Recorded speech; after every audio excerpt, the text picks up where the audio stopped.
محمد تاریخ کا سب سے بااثر شخص ہے۔ غیر مسلم یہی کہتے ہیں۔ آئیے پڑھیں اور غور کریں، جب انسان سوچنے میں سائنسی طریقے پر عمل کرے گا تو وہ اس نتیجے پر پہنچے گا۔ پیارے دوستو، اپنے ایک مغربی محقق کی کتاب تاریخ میں سب سے زیادہ بااثر افراد کی درجہ بندی کے بارے میں سنا ہوگا، جس نے میری توجہ اپنی طرف مبذول کروائی کہ اس درجہ بندی نے دوسروں سے پہلے کتاب کے مصنف کو حیران کر دیا۔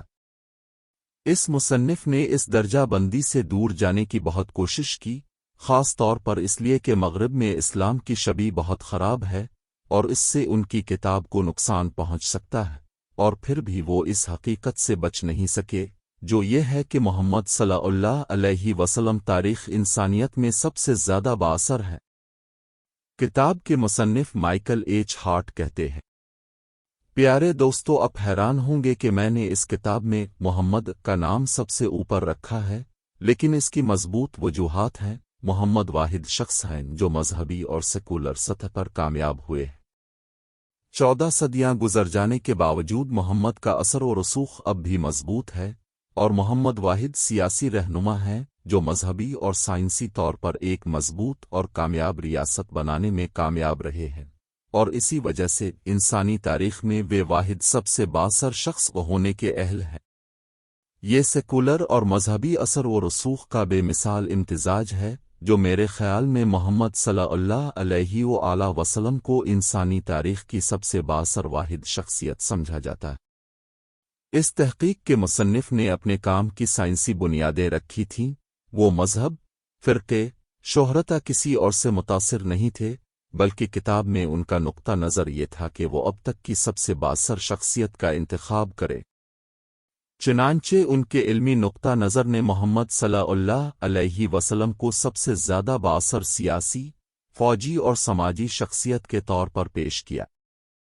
اس کا مطلب یہ ہے کہ جو کوئی بھی پیغمبر اسلام کو سائنسی طور پر دیکھتا ہے، وہ ان کی تقلید کرنے کے لیے بہترین شخص پاتا ہے۔ اس سے یہ بھی ظاہر ہوتا ہے کہ جو لوگ اسلام اور اس کے پیغمبر کو دہشت گرد کے طور پر پیش کرتے ہیں یا یہ دعویٰ کرتے ہیں کہ اسلام تشدد، پسماندگی اور جہالت کی حمایت کرتا ہے، وہ اپنے نقطہ نظر اشبی کو شک، جنون اور جہالت پر مبنی کرتے ہیں۔ حضرت صلی اللہ علیہ وسلم اپنے آپ کو اللہ تعالیٰ کا بندہ سمجھتے ہیں اور اپنے آپ کو پیغامبر سمجھتے ہیں، اور یہ کہ وہ بھی ہماری طرح انسان ہے، اور یہ ان کے اخلاص کا سب سے بڑا ثبوت ہے، کیونکہ تاریخ انسانی میں کوئی ایسا انسان نہیں ہے جو ایک عظیم کتاب، ایک عظیم پیغام، تخلیقی خیالات اور ایک قدیم ریاست کی بنیادوں کے ساتھ آیا ہو، اور اس نے بہت کچھ کیا، اور پھر وہ کہتا ہے یہ سب میری طرف سے نہیں ہے، اور میرے ساتھ صدیوں سے لکھنے والوں، شاعروں، موجدوں اور تخلیق کاروں کو دیکھیں، ہم ان میں سے کسی کو نہیں جانتے جو تخلیقی ایجاد کے ساتھ آئے اور پھر اسے دوسروں سے منسوب کیا۔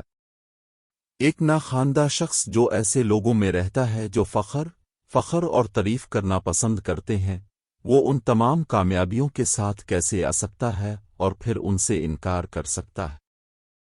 کیوں؟ منطق یہ حکم دیتی ہے کہ ہم اس بات پر یقین رکھتے ہیں کہ وہ اللہ کے رسول ہیں۔